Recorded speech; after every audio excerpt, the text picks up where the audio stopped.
Hello friends, welcome to matter பொண்ணு. இன்றைக்கி நம்ம சேனல் என்ன பார்க்க போகிறோம்னா, ஒரு 2 நாளத்தோட விளாக் கண்டினியூஸாக சின்ன கிளிப்ஸ் தான் எடுத்து வச்சுருந்தேன்.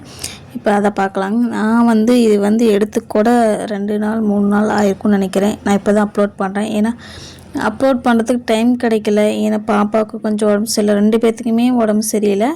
மறுபடியும் எனக்கும் உடம்பு சரியில்லை. ஹஸ்பண்ட் வெளியில் போயிட்டாங்க. ஸோ எல்லாம் மேனேஜ் பண்ணுறதுனால, அதுவும் இல்லாமல் மறுபடியும் நான் கடைக்கு வேறு போகணும்.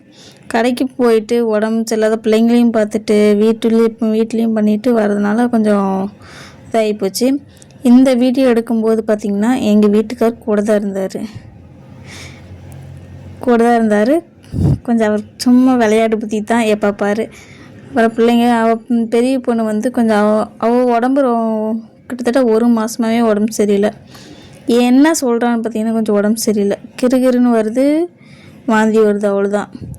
அப்புறம் பார்த்திங்கன்னா சின்ன பொண்ணு ஸ்கூல் போயிட்டா, இவன் மட்டும் தான் கூட இருந்தா. அப்புறம் 2 பேருமே மாற்றி எல்லா வேலையெல்லாம் பண்ணிகிட்டு இருந்தோம். அப்புறம் கொஞ்ச நாள் கழிச்சு பாப்பாவுக்கு சின்னவளுக்கும் உடம்பு சரியில்லை. சின்னவளுக்கு பெரியவளுக்கு எல்லாத்துக்கும் உடம்பு சரியில்லாமே போச்சு. என்னாச்சுன்னே தெரியல. நானும் இந்த 1 மாதமாக ஹாஸ்பிட்டல் போயிட்டே இருக்கேன். இப்போ தான் கொஞ்சம் ஓரளவுக்கு ஓகேவாக இருக்காங்க எல்லாருமே. அப்புறமா எல்லாத்து வீட்லேயும் என்ன லஞ்சு, மார்னிங் டிஃபன் என்ன, மதியம் லஞ்ச் என்ன, எல்லாம் எனக்கு கமெண்ட் பண்ணுங்கள். ஸோ என்னோடய வீடியோவில் ஏதோ தப்பு தவறு ஏதாவது இருந்தாலும் எனக்கு கமெண்ட் பண்ணுங்கள். ஏன்னா நீங்கள் என்ன இது சொன்னீங்கனாலும் நான் திருத்திட்டு வீடியோ போடுறதுக்கு எனக்கு கொஞ்சம் யூஸ்ஃபுல்லாக இருக்கும். நல்லா இருக்குது வீடியோ, கிளாரிட்டின்னு கொஞ்சம் நல்லா போடுங்க அப்படின்னாலுமே ஓகே தான். இல்லை வாய்ஸ் ஓவர் சவுண்டு கொஞ்சம் இன்னும் நல்லா பேசுங்கன்னு சொன்னாலும் ஓகே.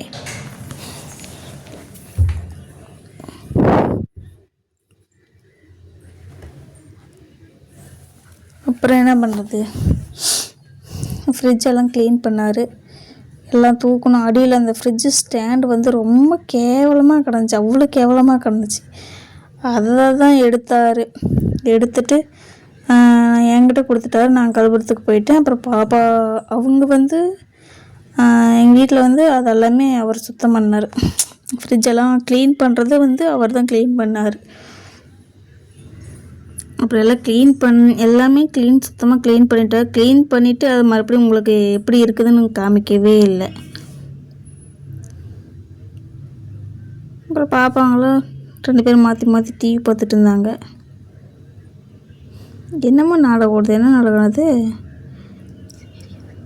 என்ன நாடகம்னு எனக்கும் தெரியல. சீரியல் தான் பார்த்துட்ருக்குறாங்க 2 பேருமே. சீரியல் இல்லை, யூடியூப்பில் பார்த்துட்ருக்காங்க.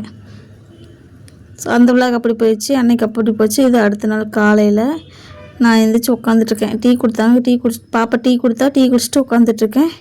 பாப்பாங்க என்ன பண்ணுறாங்கன்னு காமிக்கிறேன் உங்களுக்கு. காயத்ரி என்ன காய்டி இது, கொத்தவரங்காய் அரிஞ்சிட்ருக்கா. நான் டீ குடிக்கிறேன். சசி எங்கேயும் நடந்துக்கிட்டு இருந்தா, குளிக்கிறதுக்கோசரம் எங்கேயும் நடந்துகிட்டு இருந்தா. இந்த விழாக்கு அப்படி தான் போச்சு. ஸோ இதோட என் விழாக்கை முடிச்சுக்கிறேன். உங்களுக்கு இந்த விழாக்கு பிடிச்சிருந்தா லைக் பண்ணி சப்ஸ்கிரைப் பண்ணி கமெண்ட் பண்ணுங்கள், ஷேர் பண்ணுங்கள். தேங்க்யூ, பாய்.